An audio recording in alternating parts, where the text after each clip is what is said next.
Hello and welcome. Ben, I think you're going to kick things off for us. I am.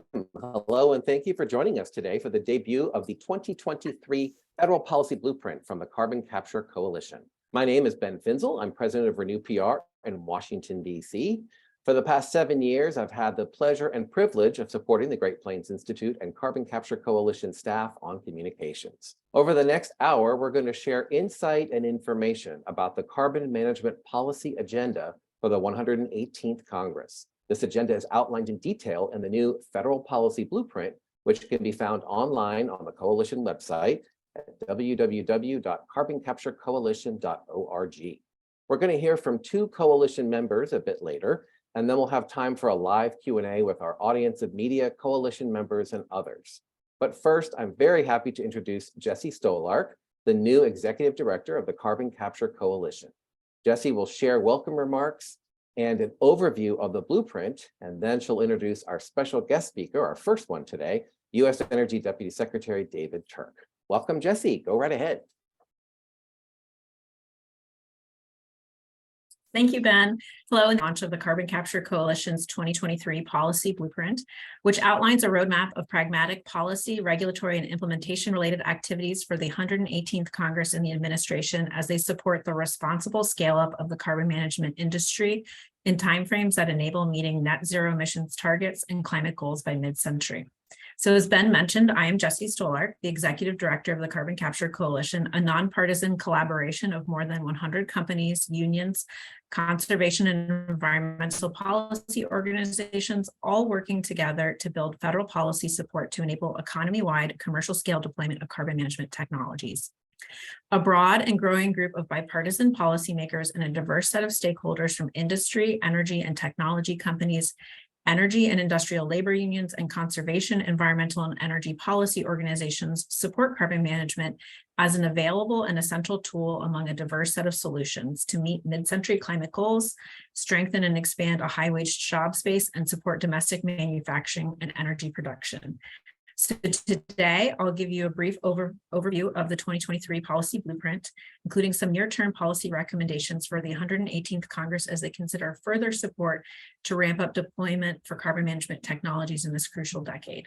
But before I do so, I'll provide a brief overview of what we mean when we talk about carbon management and why there is such substantial support for these technologies from a broad array of policymakers and stakeholders. So just quickly, for the uninitiated, carbon management encompasses a variety of technologies to manage, abate, and remove carbon dioxide and its precursor, carbon oxide, from diverse industrial facilities, power plants, and directly from the air. The captured carbon dioxide or carbon oxide is then reused to make valuable products or transported to appropriate sites for geologic storage. Next slide, please. So just digging into these different sectors quickly, carbon capture refers to a full suite of technologies that separate carbon from emission sources, including from certain industrial sectors that have limited or no emissions reduction strategies beyond carbon capture, as well as power generation and freight transportation. And then in addition to capturing carbon from emission sources, carbon capture can reduce the amount of air pollutants released to the atmosphere from industrial or power sources that are harmful to human health, as the capture process requires pre-treatment to remove or greatly reduce several criteria air pollutants that are regulated by the EPA. And then on the right side of the slide, you can see, in addition to addressing emissions at the stack, carbon dioxide can also be removed directly from the atmosphere through several processes collectively referred to as carbon dioxide removal, or CDR. The coalition specifically focuses on technological carbon dioxide removal solutions, including direct air capture. The coalition recognizes that scaling the full suite of available CDR technologies is increasingly recognized as a central component to both offsetting emissions in challenging to abate sectors, and in the longer term, reducing the concentration of CO2 in the atmosphere. Next slide. So what do we do with that CO2 once it's captured? Well, it must be safely and cost-effectively transported for reuse or geologic storage. If those opportunities are not available on site, transport typically involves CO2 pipelines, but may also include rail or trucking for smaller volumes of CO2. There are already more than 5,000 miles of CO2 pipelines that safely and efficiently transport 70 million tons of CO2 per year. But to meet economy-wide deployment, the existing CO2 pipeline system must significantly scale up.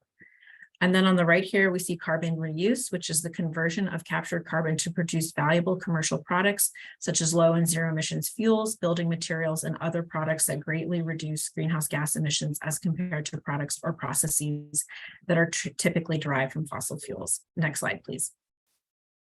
So lastly, to meet emissions reduction goals and climate targets, captured carbon is primarily stored in appropriate geologic formations.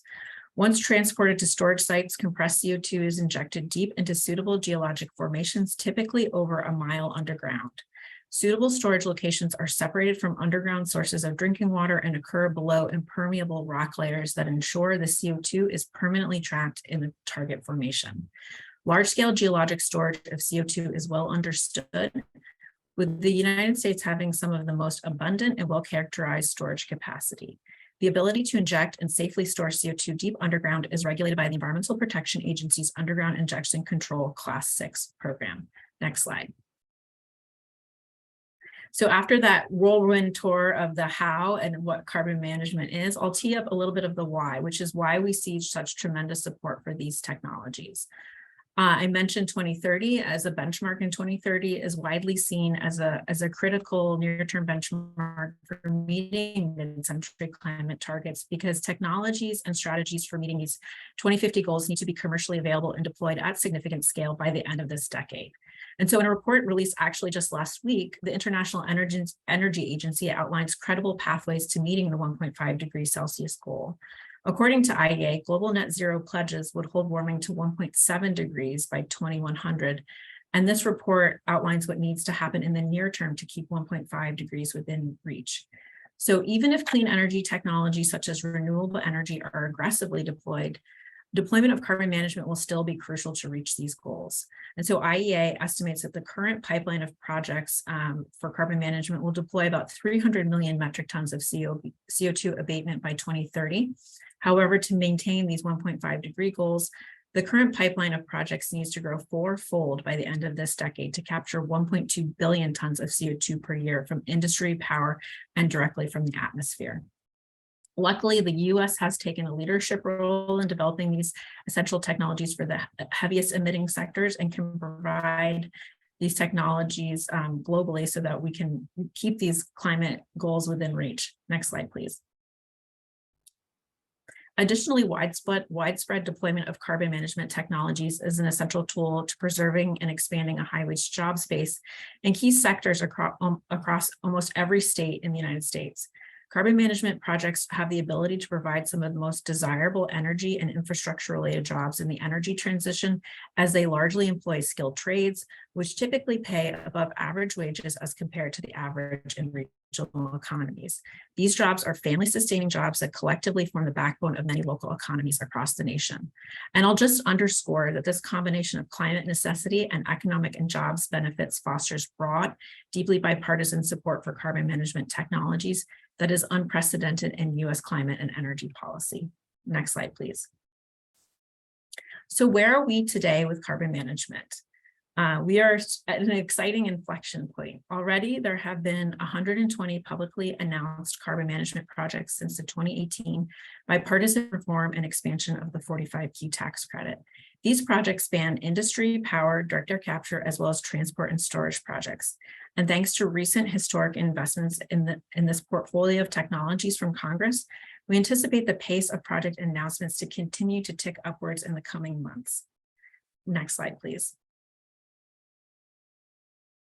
So coalition members came together beginning last year to write this consensus-based foundational policy document, and the 2023 policy blueprint provides an essential roadmap of policy, regulatory, and implementation-related activities for both the Congress and administration as they look toward additional actions to support the responsible scale-up of the carbon management industry.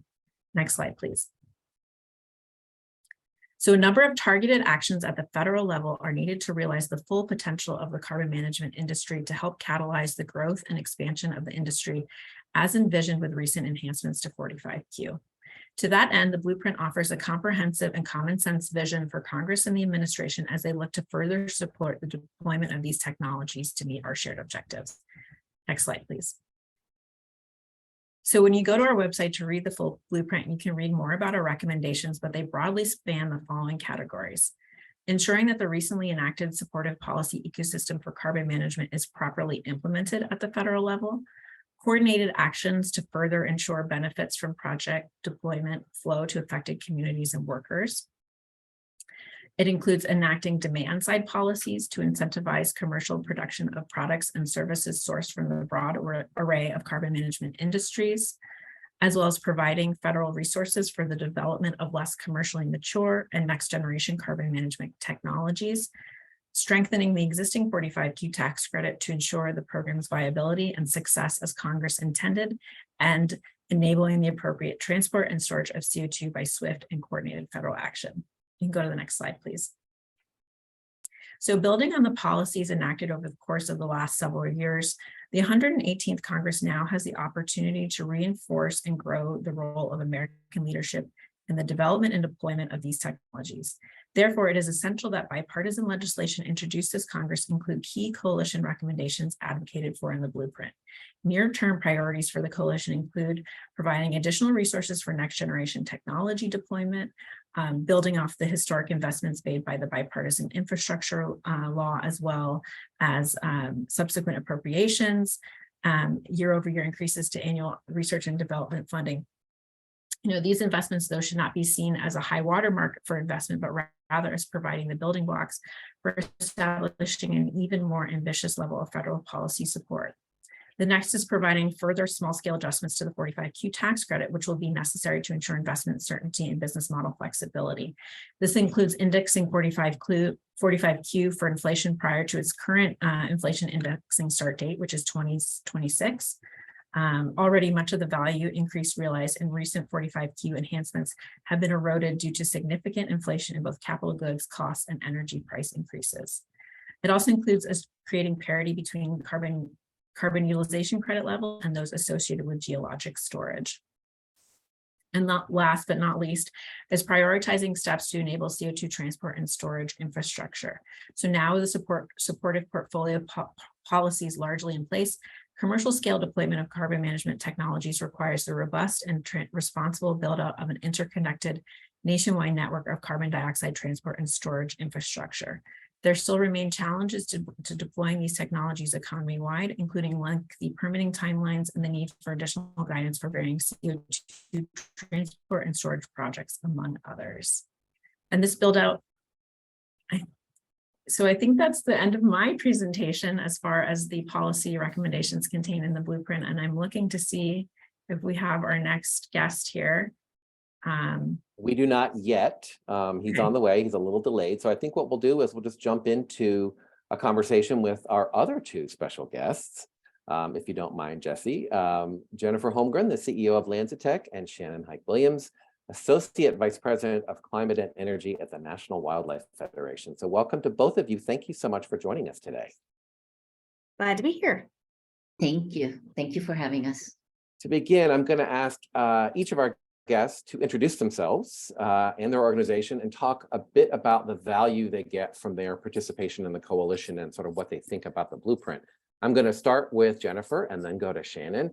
And then I'm going to come back and talk to Jesse a little bit and we'll get our conversation started. And somewhere in the middle of that, I'll probably interrupt and let the Deputy Secretary speak. But to start, tell us a bit about LanzaTech. Oh, actually, perfect timing. I see the Deputy Secretary has joined us. So Jennifer, I'll come right back to you. Jesse, take it away. Thanks, Ben. So thank you to Deputy Secretary Turk for making time for us today. So Deputy Secretary Turk, we switched things around a little bit for you to accommodate your schedule, but want to hand things over to you. We are just so eager to hear more about all the work that is going on at the Department of Energy with regards to the deployment of carbon management technology. So I'll hand things over to you. Well, thanks very much, Jesse. And I hope this isn't interrupting the flow too much. And I see some good familiar faces and names as well. And I just wanted to start with a big thank you and a recognition that there's an awful lot to celebrate in this space. And this is in no small part due to the dedication, the persistence, the sheer number of hours by many of you for years and decades, and including and especially success that we've had on Capitol Hill. It is so inspiring and so rewarding to see that we finally have a wider ranging and more powerful set of tools in our tool belt and resources that we need to begin unleashing the full potential of carbon management technologies. So just wanted to start with a huge thanks of appreciation for all the work spent for many years, and certainly leading up to the legislation last Congress. And also a huge thank you that we did this while keeping a united front, and especially for this coalition in particular, making sure that industry and labor and nonprofit partners were all part of the same team and having real candid conversations and true partnership, bringing it to the table. That doesn't always happen, at least my experience in DC and elsewhere, and requires an awful lot of leadership from many of you to make that happen. So certainly a big shout out to Jennifer and Shannon and Brad, and I see Tom as well, and leaders for many years in this space, and partners and team players as well. The diversity, I think, of this coalition is absolutely key to its success. And we need to keep that diversity and we need to keep that teamwork if we're going to be successful going forward. I hope you all have heard, certainly from Brad Crabtree, myself, our secretary, White House colleagues, from the president himself, just how much we think that carbon management is an absolutely indispensable part of our 2050 net zero strategy. I hope that comes through not only in the words we use, but more importantly, the actions that we take in the collaboration that we have with all of you. And of course, we don't have the luxury of waiting till 2040 or 2045 to actually get to work on these efforts. We've got to go with a scale, we've got to go with a pace like never before. My former colleagues at the IEA projected that by 2030, we'll need to lock away roughly 30 times as much carbon as we're currently managing, and nearly quintuple that by the middle of the century. So we've got an awful lot. I don't need to be telling you this, but I'll just underscore and emphasize, we've got an awful lot of work to do. And the more we do it soon and quickly and at scale, success begets success here. And right now, the world is not where it needs to be, not only on carbon management in terms of walking the walk, but more generally on emissions. In fact, our 2022 emissions actually went up and didn't decrease. And you all know where the science is telling us we need to go to bend that curve, and bend that curve quickly, and then go down significantly. So we're in a race against the clock. We all need to get started and get started at pace and scale. I shouldn't say get started, continue efforts building on the foundation of what we all have been working on for many years, but just take it to a whole new level of real world impact and success. So we're not only talking about these issues, but we're acting on these issues. And so far, we've made available about $10 billion in funding for a whole suite of carbon management solutions, from direct air capture to transportation infrastructure to carbon utilization and storage. Most recently, we opened up applications for some of our biggest ticket items, up to 6 carbon capture demonstration projects at coal, at gas, and industrial facilities, up to 10 commercial scale pilot projects. And of course, working hand in hand with our Treasury and IRS colleagues on the expanded 45Q tax credit, which is a game changer in and of itself. But when you layer in the 45Q with the 10 billion that's already been announced and other things that we're working on, huge unprecedented opportunity. Of course, this is critical to achieve our climate objectives, but that's not all we're after here as well. Tens of thousands of jobs every year for the next 15 years. Retrofitting power plants, industrial facilities, more transportation networks, storage infrastructure, all the good jobs, and really focusing on the good paying, high quality jobs and union whenever that's possible. Making sure that these projects and plans work for the communities in which they're going to be in. This is an issue we put a lot of emphasis on. I know you all do as well, and we've got some work to do on that front. As part of all of our funding opportunities, including in this space, and especially in the carbon management space, 20% of the criteria on which those projects are graded are for a community benefits plan. Have those requesting federal funds from all of us taxpayers, requesting those funds Have they done the kind of engagement with the community, not just with the elected leadership, not just with the business leadership, but with NGOs, with community leaders, to make sure that these projects not only save our planet, but benefit the communities and alleviate any concerns within the communities they're in. Focused on project labor agreements, collective bargaining agreements, and making sure that we think about these things as benefits to the community and have a really robust process along the way. So we've got the legislative wins. Thank you all for that. Now we need the real world project wins at scale, at pace. We need industry to continue stepping up with proposals for the funding, labor to double down on the recruitment and training, nonprofits out there helping folks understand the benefits of these technologies and alleviating any concerns that they might have. And my last message for all of you is really, we've got this historic opportunity. This is an unprecedented opportunity for those of us who've worked in this area for quite a few years. And I'm a firm believer, success begets success. So the more we have some successes, the more we have expanded successes, the more we have successes at scale, that's going to allow a lot more successes to happen on this front. So thank you for everybody's efforts on the policy blueprint. A lot of smart policy suggestions, the demand side support absolutely critical. Continuing to work on the carbon management technologies, drive those costs down even further. Working with our interagency colleagues. We're of course part of an administration with other interagency tools and other interagency partners, and making sure that we're doing everything we can on that front, whether it's EPA or CO2 pipelines, and of course Treasury with the 45Q as well. And of course, even though we have a lot more legislative tools and resources, it's not as much as we're ultimately going to need to be successful along this front. And this is a shared journey with our key leaders up on the Hill, and certainly know that you all will continue your extensive efforts and discussions to make sure we're all part of the solution going forward. So let me end where I started with a big, huge thanks on this shared journey that we're all part of. Sometimes in our careers, we get an opportunity to be part of something truly special and impactful in the real world. And it feels like, thanks to all of your hard work, all of the success that you all have had, all of our work here in this administration, we've got a shared opportunity. So looking forward to seizing that with all of you, and certainly appreciate your ongoing feedback, guidance to make sure that we all do our parts so that we be successful here. And then 30, 40 years, or whenever we all retire, we can look back and feel like we're a part of something truly, truly historic and impactful in making our world a better place. So thank you again for all the partnership, and looking forward to even enhancing that going forward.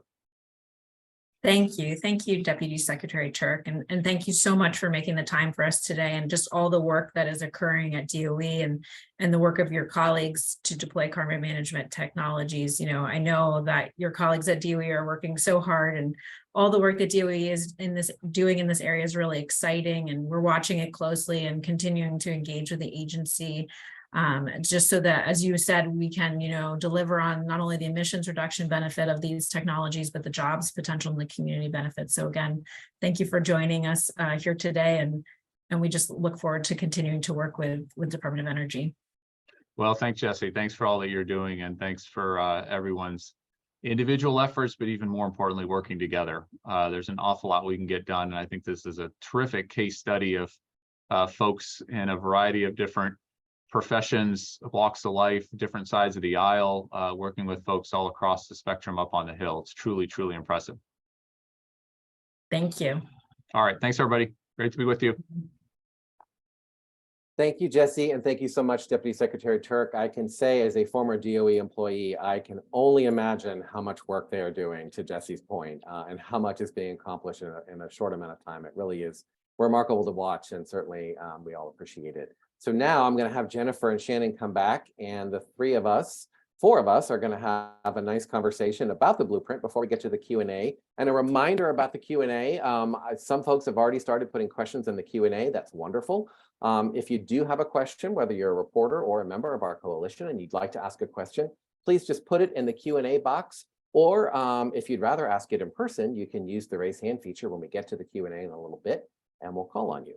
But for now, let's have a conversation. I'm going to go back to Jennifer, get started with Jennifer. And We wrote this question, and I feel like it's a little bit of an understatement to say that a lot has changed for LanzaTech in the past 2 years. My goodness. You've had what I guess might be described as a meteoric rise, although it probably doesn't feel like it given how long you've been working in this space, right? Took you 20 years to be famous, right? I'm wondering if you can give us a brief overview of why you think you've seen such a marked uptick in interest in what you're doing, and also the role of policy, including the policy in the blueprint, in supporting some of the still nascent but emerging and growing fast carbon reuse technologies. Well, I'll start by telling you that part of the rise is you. The fact is that the Carbon Capture Coalition has created a bipartisan group to discuss and advocate for the various approaches for carbon capture and sequestration and utilization. This is truly important. There's a recognition that there are so many ways to capture carbon and to make sure it doesn't end up in our atmosphere. So first of all, thanks to you. So what about us? Okay, we're the you. We're the people that are trying to make all the things that we already use in our daily lives, not just fuels, not just power, but also chemicals, the things we wear, from waste carbon emissions. And this can be captured carbon at a flue stack. It can be directly air captured carbon. But at the end of the day, what we're trying to do is make all the things we use every day from carbon that's basically recycled and has seen already a useful life. We like to say we're working for a post-pollution future, because the reality is that pollution is our feedstock. So whether it's in trash or in some other type of emission, and that's really what we're trying to do. The policy work that you're doing is really important, how 45Q is deployed, how the utilization versus the sequestration are accounted for. And I would say it's simply this way: if we want to use carbon to make products and you get a higher credit for sequestering it, you're paying a tax to use it. You're paying a tax to be able to find a way not to use just fresh fossil carbon as a raw material. So what you're doing, advocating for a level playing field, is super important for us. I don't think I need to add any more, but I would say, as just a final thought, part of our work is deploying, and because there's so much interest out there now, people recognize the need to use carbon. That's why we're deploying more and more, and that's the quote meteoric 20-year rise. Well, thank you, and thank you for so skillfully addressing what LanzaTech does as well, since I neglected to give you the opportunity to do that. I'm going to shift to Shannon, and Shannon, I'll ask you to do the same thing, to talk a bit about NWF, but then there's a specific question, which is the one I know that frustrates you sometimes, because I've seen folks ask this question to you, so I want to make sure we get that out of the way up front. So I guess the $64,000 question, as I used to say, is why does the National Wildlife Federation, which is a conservation organization, see carbon management as playing an important role in ensuring that we protect wildlife and wild places? Certainly, nature is in crisis, and we're seeing examples of that more and more every day. So what about carbon management gives you hope for the future? Well, thank you. Appreciate the question, and I appreciate the invitation to be here today. It's very exciting to see the policy blueprint, the new one. We've been involved certainly for a little while now, and been involved in this process over the last couple of years of putting out a new blueprint. And it's so exciting to see, well, so much of what we've recommended together in the past actually enacted into law. This is just super exciting, and I know we'll get more into that later probably, but just an honor to be here, sort of marking this passage of time. So just a word for folks who maybe aren't super familiar with us as an organization. The National Wildlife Federation, also called NWF, is a conservation organization. It's actually the largest conservation organization in the country. And, we've been around since 1936 and have really taken the approach of bringing people together from all walks of life to form, coalitions, I guess you could say, and unusual partnerships, bipartisan ones often, to try to come together and meet the needs of wildlife in particular. And increasingly, we really are doing that with regards to safeguarding human communities as well from environmental threats like climate change.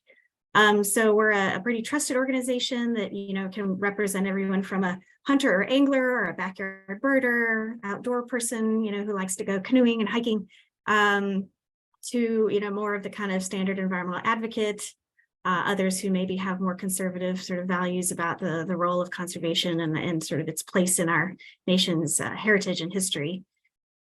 So we really, take a lot of pride in that. And we see climate change as, an existential threat, if you will, or certainly a major stressor to wildlife and the other challenges that they already face. So wildlife, of course, extenuates a lot of the conditions that are causing the biodiversity crisis that we also face. In fact, we also often talk about the climate crisis and biodiversity crisis as two twin crises. So in fact, on that, about 1/3 of species here in the US are actually at risk of extinction, which is quite considerable. It doesn't get quite as much attention maybe as some other aspects of climate change impacts, but certainly it's a very important one that guides our work. And not that carbon capture is the only solution to that, certainly not, or the only thing that National Wildlife Federation works on.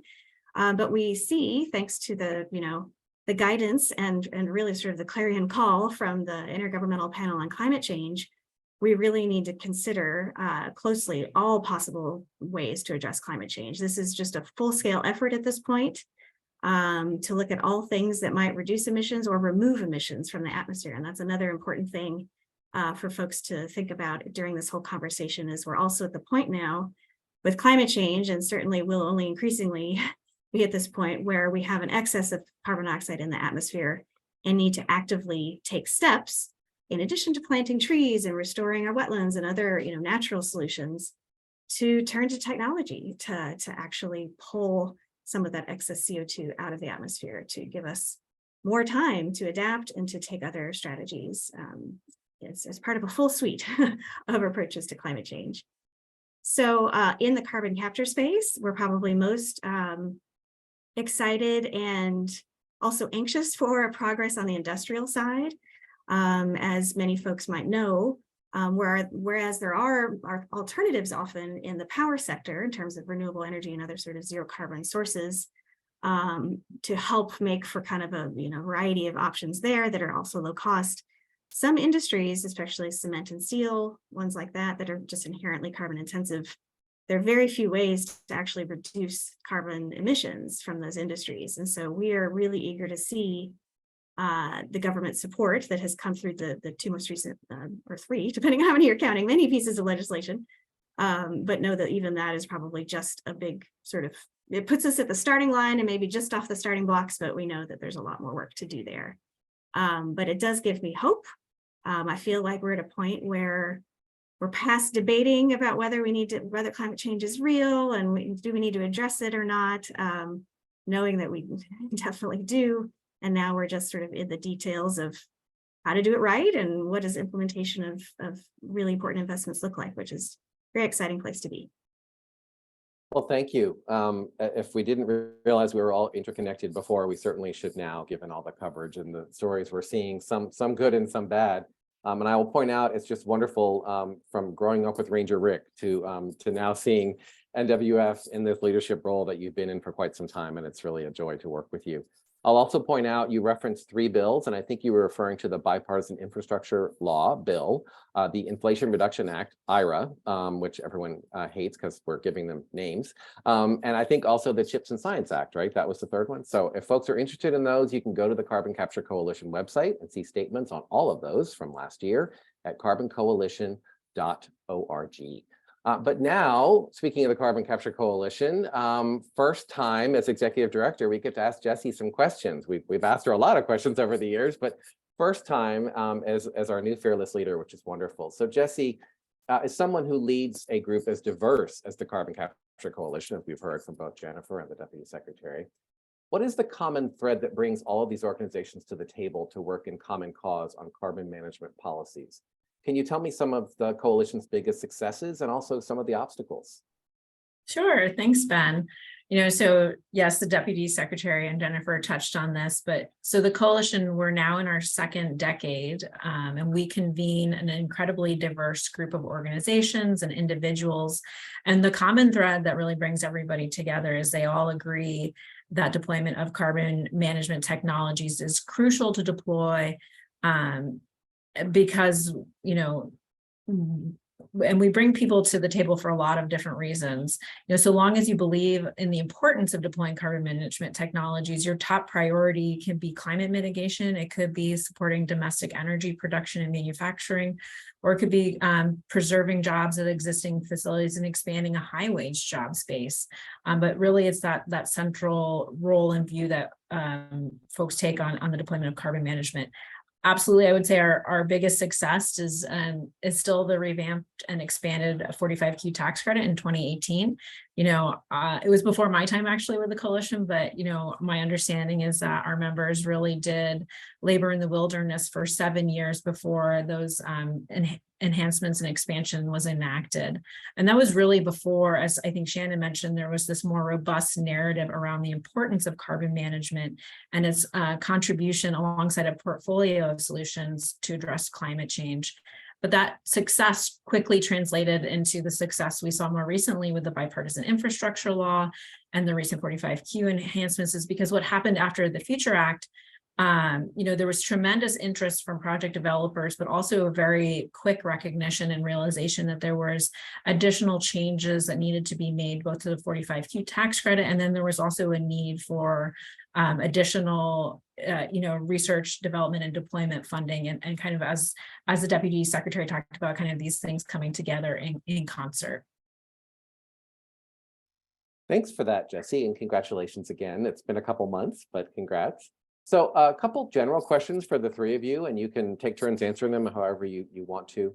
The 117th Congress last year passed a historic set of policies to support the development of carbon management industries. We've mentioned a bunch of them already. So I'm wondering how the implementation of these policies is progressing, and what steps in particular are you hoping to see the administration take as they continue to roll out these programs? See head nodding. Go for it. I can give it a start. Sure. So I'll just agree, and I apologize. I will use the acronyms because you've already defined them, and because they're a little bit fun. Passage of Bill and Ira, our two best friends, among other bills, really was historic. I totally agree with that sentiment. In fact, I believe that it's the most any government worldwide has spent on climate solutions ever. So that is pretty amazing. And they're enough to almost get us to our mid-century goals. They're not quite there, but certainly with other regulatory steps, assuming those are able to stay in place, I think that we're really on track to meet our mid-century goals, which is essential in order to ever be able to get to net zero by 2050. So for anyone who's really been, advocating for the climate, which hopefully is everybody, that was a huge win. There is still a lot more to do, obviously, on the implementation side to ensure lasting impact. We definitely want to avoid situations where there's sort of a roughshod slapdash sort of approach to spending a lot of money just because there are deadlines to spend the money, and then it's really not done thoughtfully, and then the public isn't bought in or doesn't understand what's going on. That's not a good formula for lasting success. There's no indication that that's what's happening, I should say. And in fact, signs are really encouraging about the thoughtful approach that the administration is taking. So we're very encouraged about that, though it does, there's so much to be done, though it is really an all hands on deck sort of need. So everyone from our coalition to a whole bunch of other parties, NGOs, local and national, certainly industry, other kinds of technical experts, universities, you name it, everyone really needs to be part of the process. So one thing I'll just mention that I think is an area that needs certainly additional regulatory attention is on the infrastructure side of carbon management, transport and pipelines, essentially. While we do have a regulatory structure governing safety of CO2 pipelines, there's still lack of clarity on siting, permitting issues, who owns underground storage spaces, certain things that are somewhat technical, but actually very important to overall success of the entire industry really taking off, especially with regards to federal lands. And then how those needs to kind of, map out the carbon management industry intersect with and hopefully are integrated with current land conservation and other sort of stewardship priorities, and also honor the need for increased public engagement and access to those lands, as well as, of course, protecting tribal sovereignty. So there's a lot of needs to balance that are, that should be increasingly integrated. And I think that is the intent, but there's just a lot to focus on there. And maybe I'll just pause. If anybody thought we were done, I mean, my goodness, wow, what a list. Jennifer, do you want to add anything?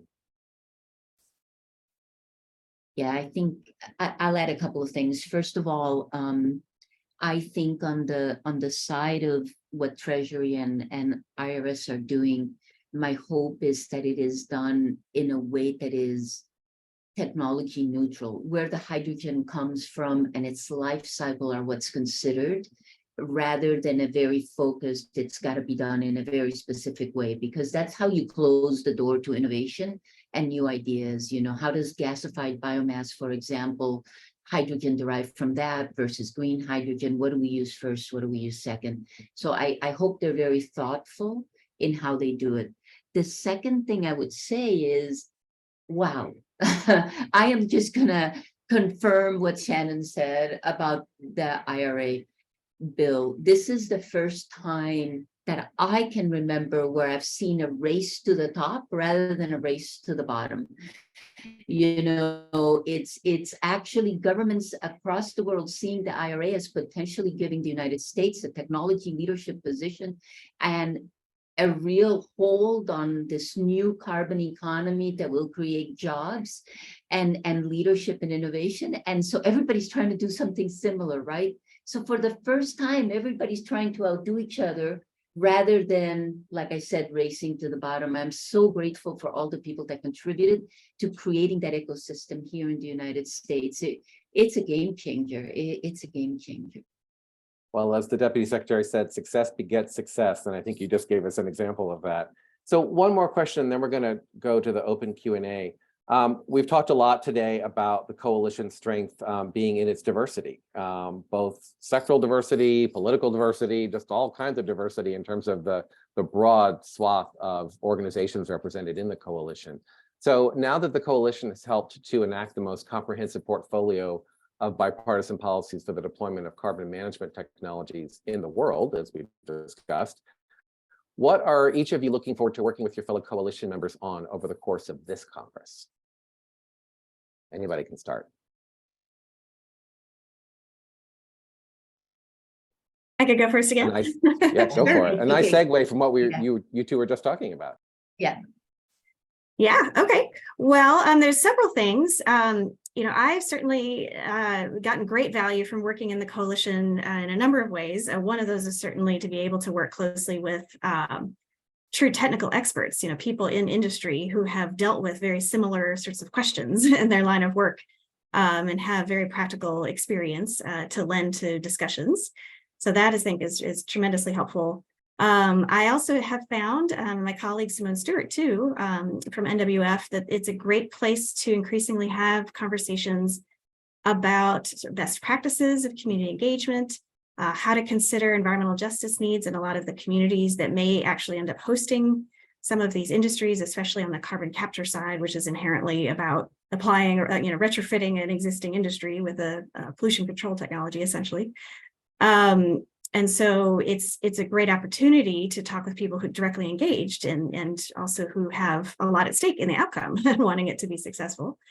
And it's also a good place to talk about novel approaches, such as on carbon dioxide removal. A lot of us, feel like direct air capture is probably the best known of the CDR approaches, but there's actually a number of other sort of new and fascinating ideas out there, some more well-known than others, and it's a great place to just talk science and try to gain understanding about new ideas. Jennifer. I agree completely. I think Jesse specifically pointed out the 45Q parity between sequestration and utilization, and I think what the coalition enables that dialogue to do is actually fact-based information. So is carbon utilization just EOR, which is what people tend to think about on utilization, or is it a way to make products? And is the way to make products the one that we're asking for parity with sequestration versus EOR? And so I really think that there is a fact-based dialogue that enables everybody to really learn and contribute. And I really love that about the coalition. I don't know that I have much more to add other than that's my ask, and a big thank you and shout out on the more renewable power. I always like to say, if we have enough green electrons, we can take CO2 and refine it to make everything we need. So give us those green electrons, please. That changes everything, everything. Thank you. Jesse, do you want to add anything before I go to open Q&A?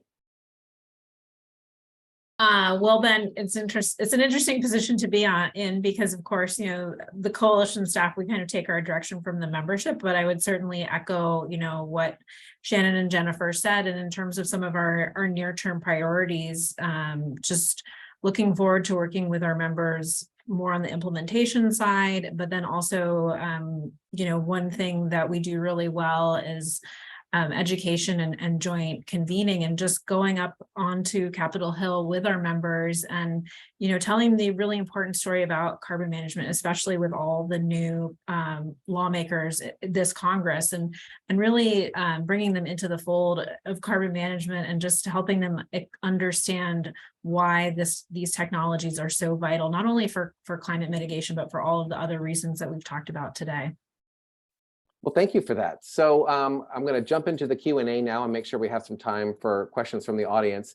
We've got a bunch of questions. I'm going to start with some of the reporter ones, and 3 different reporters asked a version of the same question. So I'm going to start there. So Siri Hadreen and Jane from S&P Global and James Downing from RTO Insider asked about this, as did Carlos Anchondo from E&E News. So Siri's question was, does the Carbon Capture Coalition support potential EPA regulation that would require coal/gas plants to use carbon capture?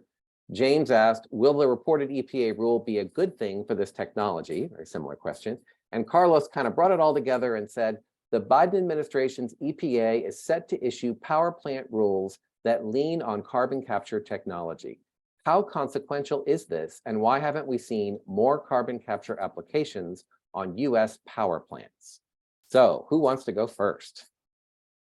And maybe I can take that and just talk a little bit about the Sure. coalition, and then Jennifer and Shannon, if they have thoughts to add.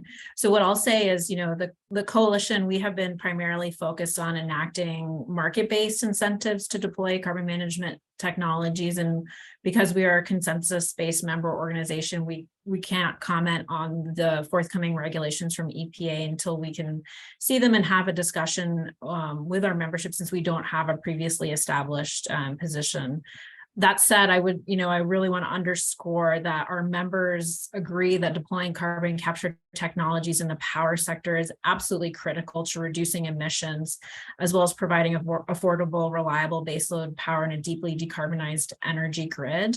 And so that's why our membership has been laser focused on those policy mechanisms that we've been talking about today, both the 45Q tax credit, as well as the enactment of the Bipartisan Infrastructure Law. And then just zooming out a bit, you know, if we talk about our role in deploying and developing this technology so that the rest of the world can use it, certainly when we look at the coal and gas fleet around the world, and particularly in developing nations and in Asia Pacific, it's very clear that carbon capture and carbon management is going to be an absolute necessity in some regions of the world. But you know, I'll turn it over to Shannon or Jennifer if they have further thoughts.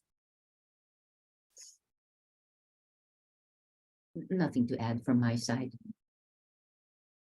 Okay, I can jump in a little bit. I'll just say that, you know, we not having read the rule just yet, the proposed rule, but based on what has sort of been leaked to the press and reported in the press, NWF is very excited to see this rule come out, not just because, of course, we need to address power sector emissions of CO2. It's no longer the largest sector of emissions. Transportation has surpassed power sector, but it's not far behind. And obviously we can't adequately tackle climate change unless we're really dramatically reducing power sector CO2 emissions, and frankly, we could get to zero. That's the goal. And we should be going after that. And of course, probably the biggest opportunity in terms of the various solutions out there is going to be the transition to renewable and other zero emitting sources. And we fully embrace and are looking into, as an organization at NWF, all of the ethical, responsible, best ways to do that, keeping all of our other priorities in mind. That in and of itself can be challenging. All of the solutions are challenging. But we imagine that carbon capture will also still need to play a role. I think that there will likely be many natural gas power plants, for example, that are young and that are likely to stay in operation. So we might as well capture those emissions. I'm not sure that the economics work on coal based on what I've understood, but yes, it will likely play a role in the sector and should. So we should continue to support everything we can to, again, make sure that we can get to as close to net zero as possible in the sector. And I think the rule will get us a long way towards that. Well, thank you all. Moving on to one of two questions from Craig Bettenhausen at Chemical and Engineering News. And I think this is a Jennifer question. CO, or carbon oxide, is a valuable and energetic molecule, unlike CO2, carbon dioxide. So why does carbon oxide utilization need to be included alongside CO2 for tech/market development subsidies? Yeah, and that's a great question. And the way we think about it is, yes, there is residual energy in the carbon monoxide versus the CO2, but they both end up in the atmosphere as carbon dioxide. At the end of the day, CO cannot be emitted. It's toxic. And so they both have to be emitted as CO2. There are uses like capturing residual energy from the carbon monoxide, i.e. low-grade heat power utilization of carbon monoxide.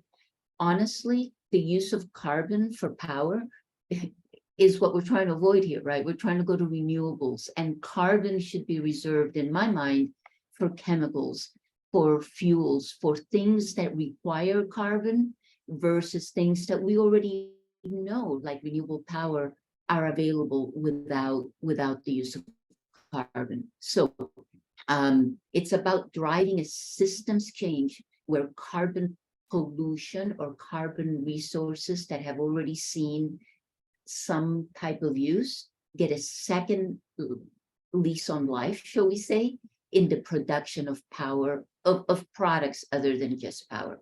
That's how we think about it. Thank you. Jesse, do you want to add anything, or Shannon? Jennifer covered it really well. Yes, I love it when we get utilization questions when we have Jennifer, because it's like, over to you. So another question from Craig Bettenhausen, and this I think is a Jesse question, but feel free to chime in. Does the coalition support equalization of 45Q credit values for enhanced oil recovery, EOR, with those for pure sequestration projects? Why or why not?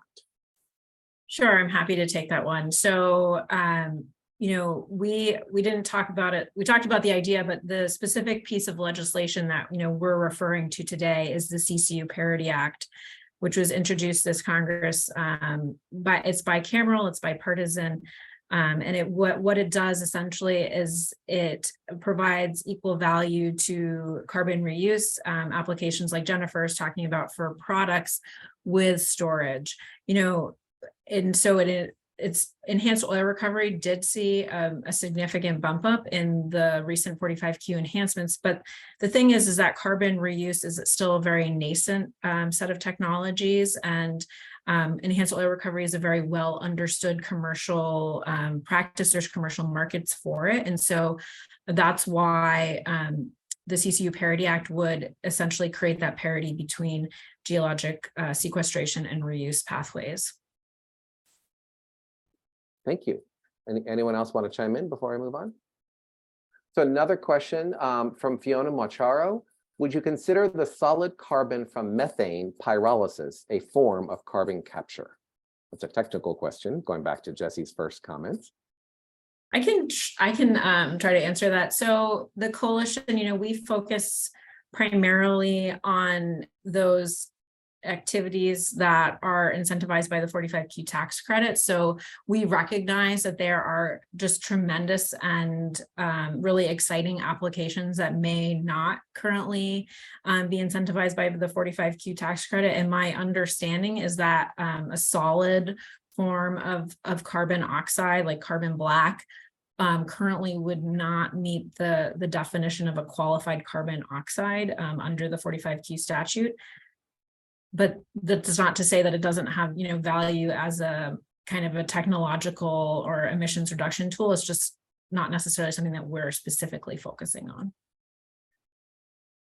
Good, thank you. Anyone else? I think we have time for one more question. It's from Hadia Shirazi. She says, great discussion, and hi, Dr. Holmgren. For the panel, you've all listed several things that we still have to do, re equitable carbon management. What would be the most important thing we, and she says NGOs, think tanks, etc., can help do in the next 12 months that will make a big difference? And I can jump in on that. Hi, Hadia. It's so good to see you at this event and back in this area. What I would say is the following. There's two things I think that you can do, but they're really one, and that is communication. People need to understand what's possible.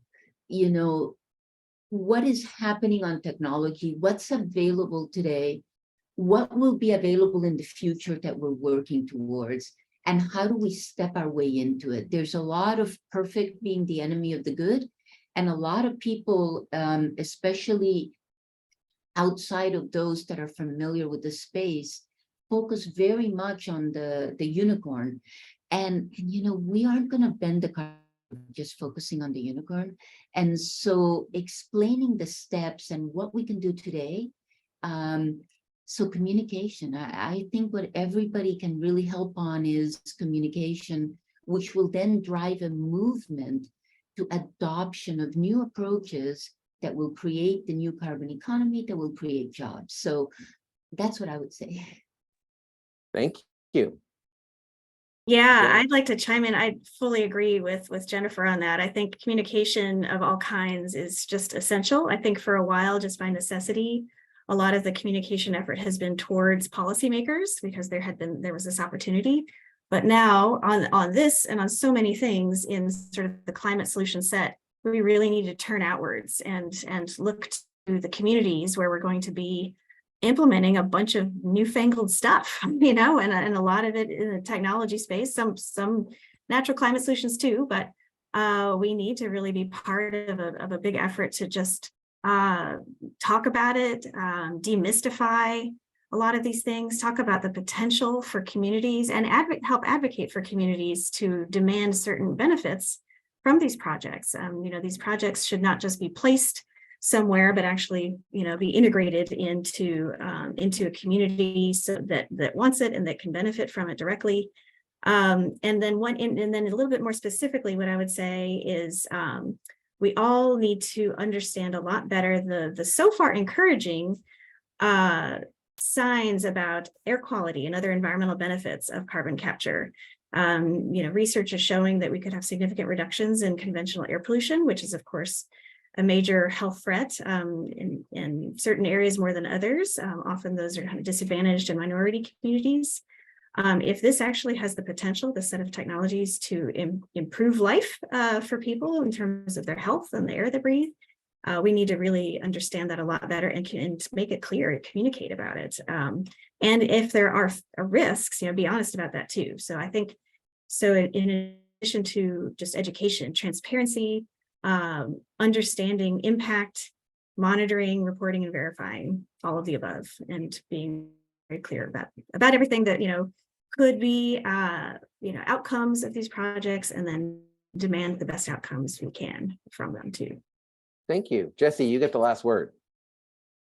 I would definitely underscore what Jennifer and Shannon have said on communications. And I think so often as advocates for technologies, we kind of have our own internal lingo and groupthink about why in technology is important. But when you go, talk to a community or somebody who's not working in this industry, the conversation needs to be very different. And, one way of maybe putting it is like, you need to be able to explain it to your mother. She needs to be able to understand what you do. And I would say we have a lot of work to do in terms of helping explain to people, not only why this basket of technologies is important for climate change, but, echoing what Shannon and Jennifer are saying is, ensuring and making sure that the benefits that it can provide to communities, that's clear to people and that those conversations are occurring as well. Thank you very much. That will have to be it for today. We asked for an hour of your time, and we want to stick to that request, even though we're going just a hair over that. We appreciate everyone's interest and engaged participation in this online conversation. As a reminder, you can visit the Coalition website. The address is there on the screen to download a copy of the blueprint and to learn more about the Coalition and the 45Q tax credit. That is it for today. Please join me in thanking our guests, Deputy Secretary of Energy David Turk, Lanzatech CEO Jennifer Holmgren, National Wildlife Federation Associate Vice President of Climate and Energy Shannon Hake-Williams, all of you for joining us today. And on behalf of Carbon Capture Coalition Executive Director Jesse Stolark, this has been Finzel of Renew PR saying thank you for joining us. Have a great day and week. Thanks, everyone. Thank you, Ben. Thank you, everyone. Bye. Bye-bye.